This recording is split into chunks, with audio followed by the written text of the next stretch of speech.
प्रिय दर्शकों, आज हम गोचर फल के विषय में बताना चाहेंगे भगवान शनि जी के कुछ नामों को लेते हुए। वैसे तो मैंने सोचा था कि पूरी चालीसा का वर्णन यहाँ पे करेंगे, लेकिन इतना समय नहीं मिल पाएगा।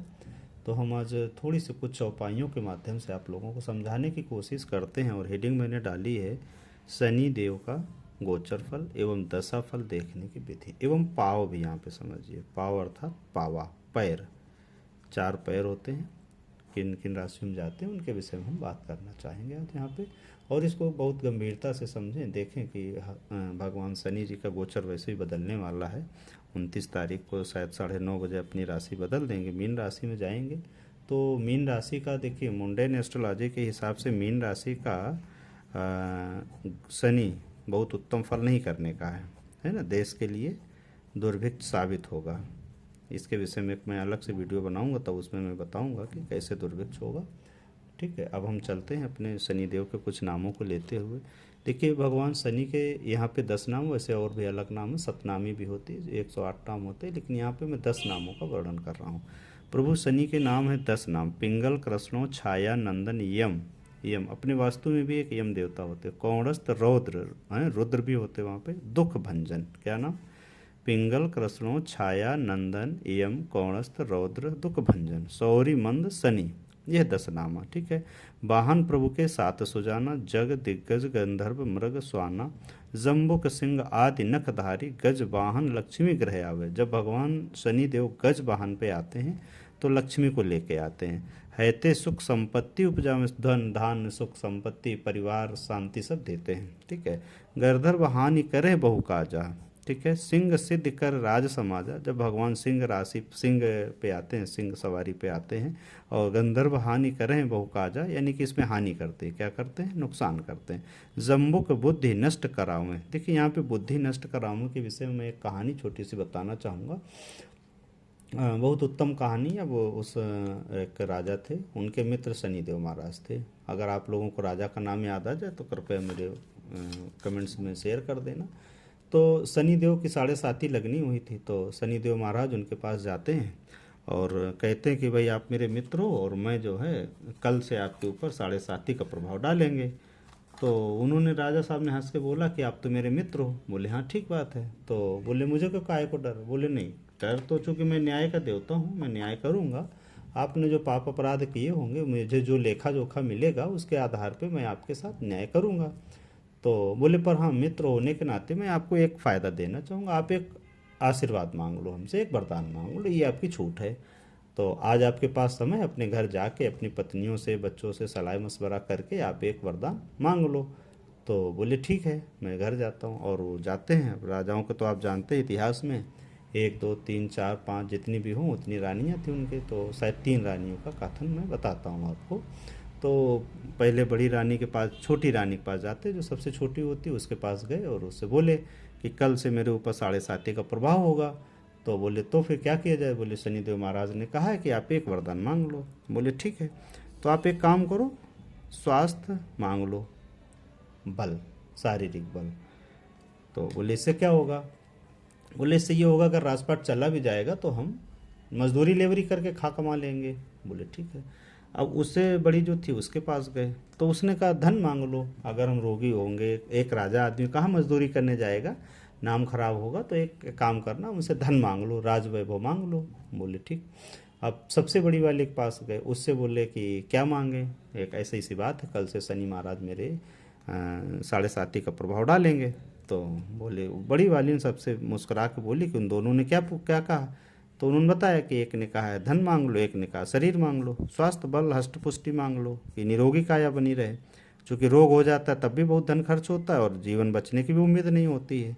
तो बड़ी वाली ने मुस्कुरा के कहा कि महाराज, न धन मांगो, न बल मांगो, न राजपाट मांगो, न बेटे पुत्र संतान मांगो, न पत्नी मांगो, कुछ मत मांगो। उनसे सिर्फ एक बात कहना, प्रभु आप आइए, सारा बल, सारा राजपाट, सारा धन वैभव ये सब आपका है, आपको समर्पित है।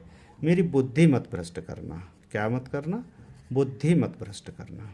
एक बात उन्होंने कही। शनिदेव हंसे, मुस्कुराए और बोले कि महाराज, मैं अपने ऊपर दोष नहीं लेने आता हूँ। आपका जो लेखा जोखा हमें मिलता है, अब किसके द्वारा लिखा जाता है बहुत बड़ी बात हो जाएगी, लेकिन जो आपका लेखा जोखा मुझे मिलता है उस लेखा जोखा का हिसाब मैं करने आया होता हूँ, और सबसे पहले मैं जातक की बुद्धि भ्रष्ट करता हूँ। तो एक कहावत है ना, विनाश काले विपरीत बुद्धि। तो यहाँ पे क्या कहा प्रभु ने, कहा कि जम्बुक बुद्धि नष्ट करावे। जब जम्बुक पर आते हैं, इसके विषय में थोड़ा डिक्शनरी भी कर लेंगे तो आपको पता चल जाएगा।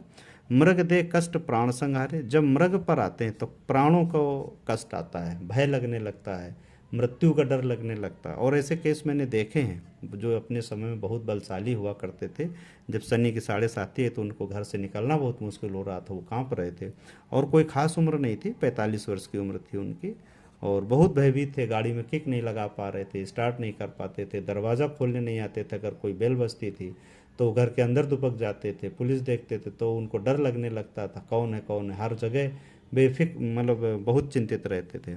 आगे है, जब आवे प्रभु स्वान सवारी, चोरी आदि डर होए भारी। क्या कहा, जब प्रभु स्वान सवारी पर आते हैं तब चोरी बहुत अधिक होने लगता है। ऐसे चार चरण यह नामा, यानी 4 चरण इनके। इधर देखिए वाहन है, इधर क्या है वाहन, और इधर चरण, चरण स्वर्ण लौह चांदी और तामा। ठीक है, जैसे हम लोग देखते हैं ना, जब शनि की साढ़े साथी है तो एक लोहे का छल्ला पहन लेते हैं, क्योंकि उनका प्री है। अब प्री कैसे है, वो एक राजा की कहानी है, वहाँ से जब सुनेंगे तो आपको पता चलेगा प्री कैसे है लोहा, यानी कि उन्होंने बड़ा कौन के चक्कर में कंपटीशन हुआ था। ठीक है, तो अब क्या है, लोह धन जन संपत्ति नष्ट करावे। जब लोह पे आते हैं, यानी कि लोहे पैर पे आते हैं तो धन जन संपत्ति सब नष्ट करा देते हैं। धन भी जाता है, जन का मतलब किसी की मृत्यु, और संपत्ति खेती पाती सब नष्ट करा देते हैं। ताम्र रजत शुभकारी, ताम और रजत यानी कि चांदी, ठीक है, शुभकारी, इस पे शुभ होते हैं। स्वर्ण सर्व सुख मंगलकारी, स्वर्ण पे जब आते हैं तो सभी तरह का स्वर्ण और मंगलकारी देते हैं। अब हम अपनी गोचर में या जन्म पत्रिका में देखना, जब आप पत्रिका खोलते हैं सबसे पहले तो ऊपर ही लिखा होता है पाव, ऐसे, तो यहाँ पे लिखा होगा चांदी। अब जिन जातकों का जन्म चांदी के पाव में हुआ, जन्म के समय की मैं बात कर रहा हूँ, चांदी के पाव में हुआ है, सोने के पाव में हुआ है, ताम्र के पाव में हुआ है, तो उन्हें कष्ट, उनकी जब दशा साढ़े साती या कुछ आएगा तब भी कम देगी। ठीक है, कष्ट कम मिलेंगे। लोहे के पाव में अगर हुआ जन्म, 1 5 9 राशियों वालों को जब जानते हैं तो 1 5 9 लोहा है, 2 6 10 ताम्र है, 3 7 11 चांदी है, और 4 8 12 सोना है। ठीक है, इनका एक बार और डिटेल बताएंगे दूसरे लेक्चर में।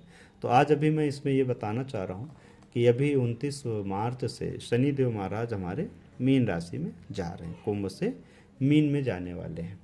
तो जिनकी मेष राशि होगी उनके लिए तो एकादश होंगे। मेष राशि जो होगी, मान लो तो इसको हमने 2 अंक दे दिया, यहाँ पे अगर 1 अंक होगा तो इनके लिए तो एकादश होगा, यानी कि लाभकारी होगा। ठीक है, और वृषभ राशि जिनकी होगी उनके लिए क्या हो जाएगा, तो हम गिनते हैं 2 3 4 5 6 7 8 9। अच्छा, मैं यहाँ पे सीधे बता देना चाहूँगा, शनि चंद्रमा से कहाँ कहाँ फ़ायदा देते हैं, कहाँ कहाँ देते हैं, 3 में, 6 में और 11 भाव में। अब शुभ या अशुभ फल कब नहीं देंगे, कब नहीं देंगे, जब शनि के ठीक सामने किसी ग्रह से वेद हो रहा होगा। क्या हो रहा होगा, वेद हो रहा होगा।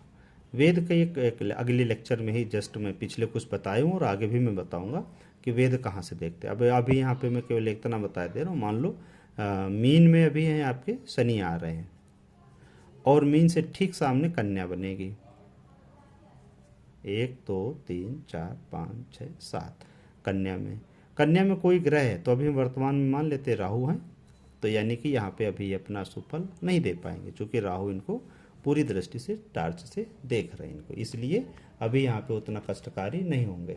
और अभी 2 या 3 महीने तक कर्क का नौमांस भी रहेगा, मीन राशि का कर्क का नौमांस। और कर्क का नौमांस अब इसमें मानव देव जो नौमांस होते हैं उनमें ये देव नौमांस में है, तो देव नौमांस में होने के कारण और नुकसान नहीं अभी कर पाएंगे अगस्त तक। ठीक, आगे वो देखना पड़ेगा नौमांस के विषय में। लेकिन हाँ, अगर हम राशि के हिसाब से बात करते हैं तो ये आप मान के चलें कि अलग अलग 3 6 11 में ही अपना शुभ फल देते हैं, 3 6 11 राशि वालों को लाभ फल देते हैं। ठीक है, तो इनको 10 नामों को वाहन उनके और इनके जो धातु हैं, इनके जो धातु है, अब ये धातु कहाँ से देखनी है, पहले तो ये जन्म समय से देखनी है, ठीक है, फिर गोचर से देखनी है। गोचर में 7.5 आ गई है, लेकिन अगर आपका जन्म इस पावे से हटके है तो आपको गोचर में भी कम कष्ट देगा। लेकिन हाँ, एक थोड़ा सा कहीं कहीं अपवाद मिलता है। तीसरी जो शनि की 7.5 आती है वो हानिकारक होती है। तीसरी शनि की 7.5 जो आती है वो लाभकारी नहीं होती, क्योंकि तीसरी की शनि साड़ी कहते हैं कि वो मृत्यु तुल्य कष्ट दे के जाती है या मृत्यु भी करा देती। तीसरी शनि की 7.5 बहुत ही भाग्यशाली परमात्मा लोग जो होंगे वो भले सहन कर पाते हों। एक यहाँ पे मैंने पत्रिका ली थी, लेकिन अब उसका उदाहरण मैं नहीं दूंगा, लेकिन थोड़ा सा एक इसमें रफ आइडिया देना चाहूँगा। ये मेरे एक जानने वालों की पत्रिका थी। उन्होंने ट्रक लेने की सोची, बोले कि मुझे ट्रक लेना है। मेरे पास फ़ोन आता है, यही मई जून के महीने थे, और ये करीब बात है आपका 2012-13 की, 12 की हो या 13 की हो, शायद 11-12 की थी, मान लो 11-12-13 के बीच की थी बात। तो अब उन्हें ट्रक लेना था। ट्रक लेने समय उन्होंने मेरे को फ़ोन किया। अब मैंने कहा कि ठीक है भाई साहब, आप ट्रक तो लेंगे, लेकिन घर का जेवर बिक जाएगा आपका।